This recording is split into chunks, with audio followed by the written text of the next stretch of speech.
Hey guys, welcome to my channel. So today's video is going to be how I stay organized and on schedule with a chronic illness, children, and work.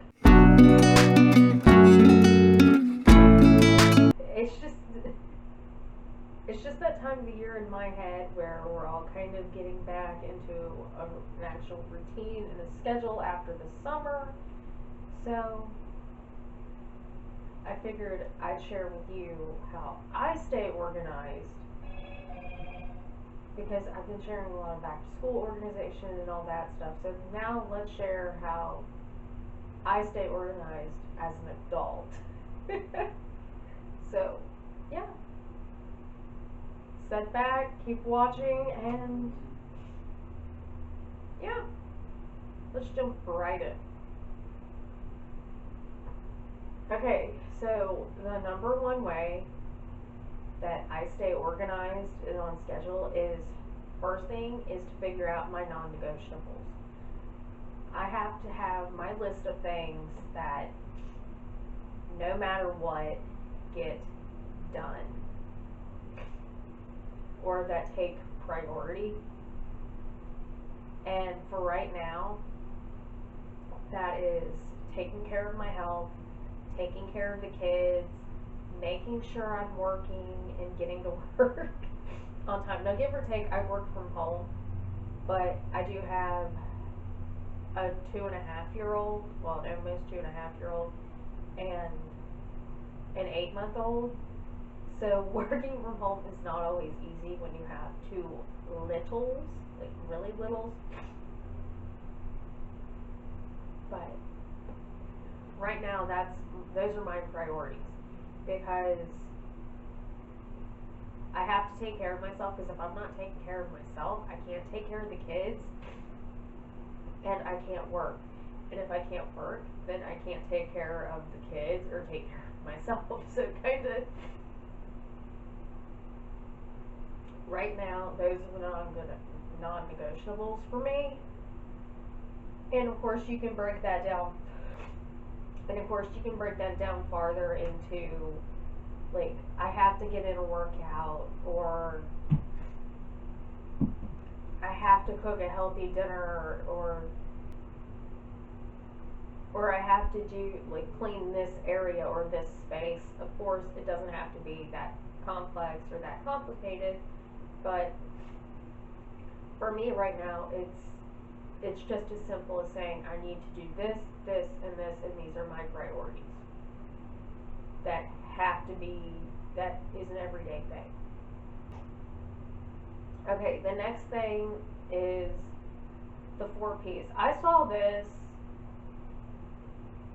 on an article a while ago that I was reading. I thought it was cool, and now it's kind of all over the internet, from what I can tell, and it's called the 4 Ps. It's pacing, prioritizing, planning, and positioning. And since I've actually implemented it into my life, I have noticed a difference.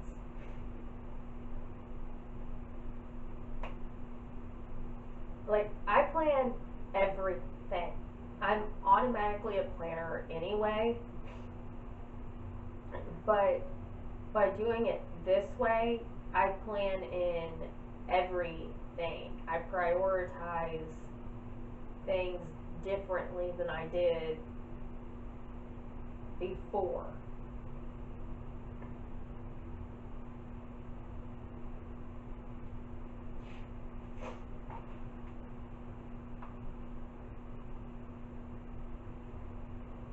Like, using this system, I've got it written down to explain it better.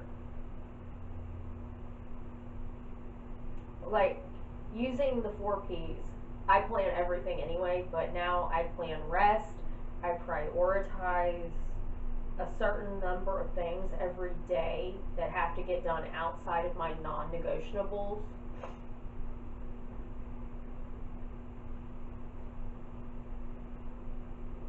And it also helps me prioritize my chronic illness and my health through all of this. That way I am actually remembering to take my meds. I'm remembering to keep up with my appointments. And I do that anyway, but usually using this system, it makes it a lot easier, and it actually makes it easier for me to keep up with the kids' appointments and prioritize their health as well, because I'm not going to load my kid down with a lot of vitamins. I just don't want my kid taking a lot of vitamins and supplements before they're in school or anything. Like, there's nothing wrong with that if you were that kind of mom. But from what I can tell, from what I see every day, my kids are healthy and they are happy. So I am not going to load them down with vitamin D and vitamin C and iron and calcium and all that stuff when they might not actually need it. But I am prioritizing their health a little bit better by making sure that they get outside and they get their movement in, and that I'm making sure I'm keeping up with all of their appointments. Because I was in the NICU for 2 months.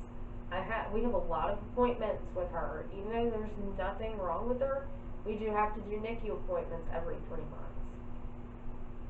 Then with Nevaeh, she's getting to that age where I've got to prioritize making sure that she's staying moving but not getting hurt and balancing everything like that. But then I also have to pace for me, and I have to prioritize my health and my meds and my supplements and my appointments and everything. And using the 4 Ps, it has actually helped a lot, because it helps me realize that I can sit down and do something so I'm not overexerting myself but still get stuff done. And it helps me realize that I can prioritize stuff in a little bit different way. And now that I've had this job for almost a month, I am finally getting into a routine with it, and it's working. Even with the kids being home, well, the 2 littles being home because the boys are back in school, it is working. And of course, I think it's going to shift, but with them being in school for 1 day, because I'm filming this on Thursday, I've already noticed that my day's going a little bit smoother without having to worry about 4 of them.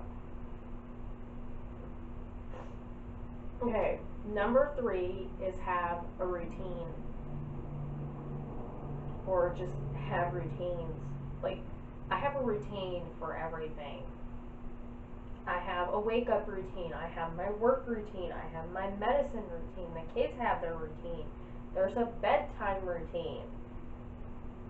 And all of these routines are going to set into mine, and it's kind of into our daily routine. And I'm not saying our daily routine goes without hitch every single day, because that's just not possible with kids or a chronic illness or just life. But without my routines, I can't function. And I've already kind of noticed that at least the girls are this same kind of way. If they don't have their morning wake up time before I start waking them up and making them eat and all this, then they're not like, it's funny, even at the ages they are, they've already got their little routines. And I've learned that if you mess that up, even for the littles, it messes up their whole day. But it also helps me with my work routine, because I can work my routine around their routine. And it's, yeah, so basically have a routine for everything. I'm just crazy like that.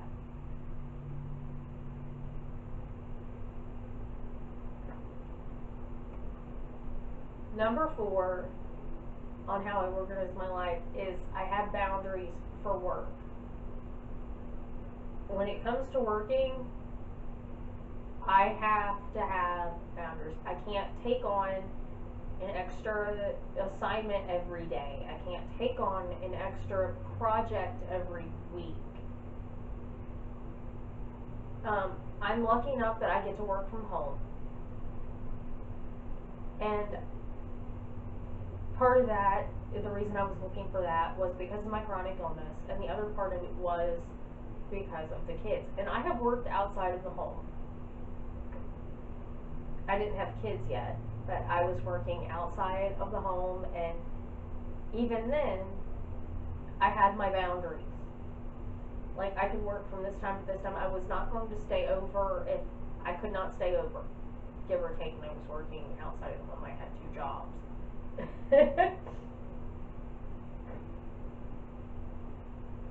And I couldn't really work from home. But if you have a job where you can work from home and it's going to help you with your health or just your schedule in any way, see if you can. I know some people do better out in the office or out in the field or whatever. I honestly, it depends on what the job I'm doing is. But the job I'm doing now, I don't think I could do this any other way. Give or take, the job I have now is completely online, completely work from home, you never go in. But it's just, we have a chat that we have to monitor all day, and I've noticed that I'll get on there sometimes to send a message or to answer something, and I scroll on it and I get lost. So I could only imagine what it would be like working in the actual office.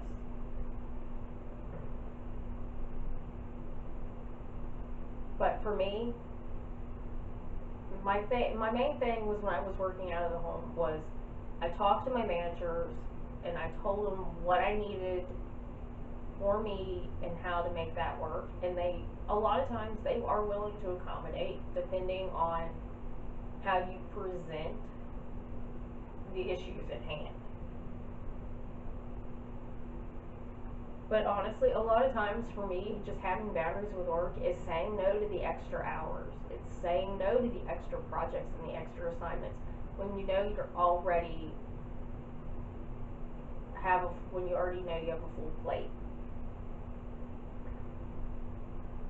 The next thing for work is doing tasks during energy windows. I like, if you have really high energy at a certain time of day, that's like I do. Like mid morning after I've gotten up and I've gotten some of my home stuff done, that's when I'm really high energy. So for me, that's when I usually start working, and I start going and going and going on the high priority tasks. Then by lunch, and if I take a lunch that day, and I usually do with the kids,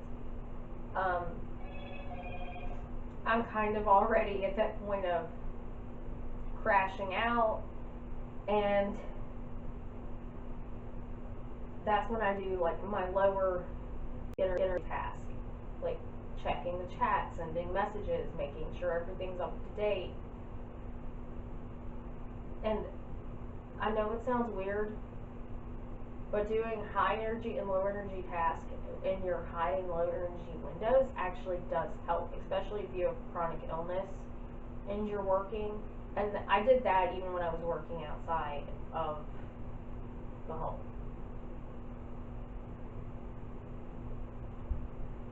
Number 5, and the 5th and final tip, is have organization systems and sections for everybody and everything.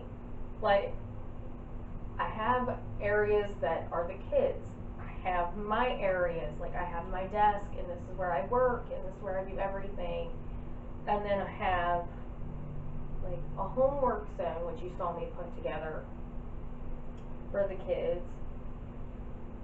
And then I try to have a laundry zone to make sure the laundry isn't kind of all scattered throughout the house. And I do meal zones, that way I'm not doing things all throughout the house when it comes to meals. Like, I know people who store certain food items in different areas of the house, and they don't understand it. Like, if you have to, I get it.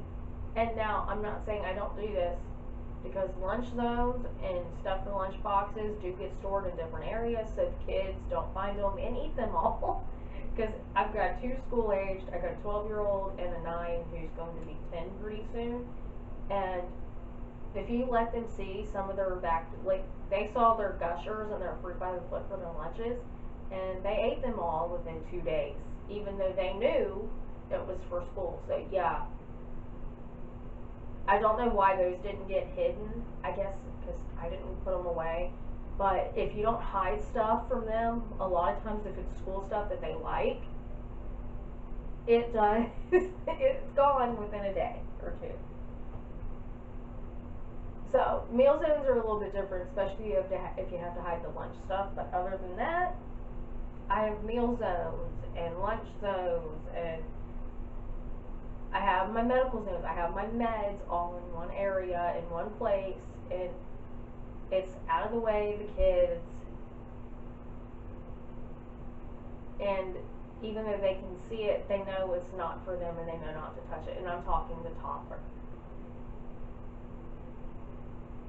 But by having these sections and these zones, it really does help me stay organized and on track. And especially when I have to, like, that's just how my brain works. Everything has to be organized or in a zone or in an area or planned out or something. So, yeah. But that's my 5 ways I keep my life organized with a chronic illness, kids, and work. So if you like this video, give it a thumbs up. Hit the red subscribe button down below. Thank you for watching, and I will see you Monday for my next video. Bye-bye.